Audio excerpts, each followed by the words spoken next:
श्री स्वामी समर्थ.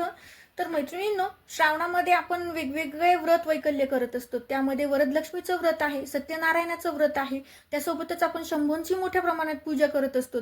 तर प्रत्येक जण काही ना काही आपल्या आयुष्यामध्ये येणाऱ्या समस्येला काहीतरी उपाय मिळावा यासाठी वेगवेगळ्या सेवा करत असतो.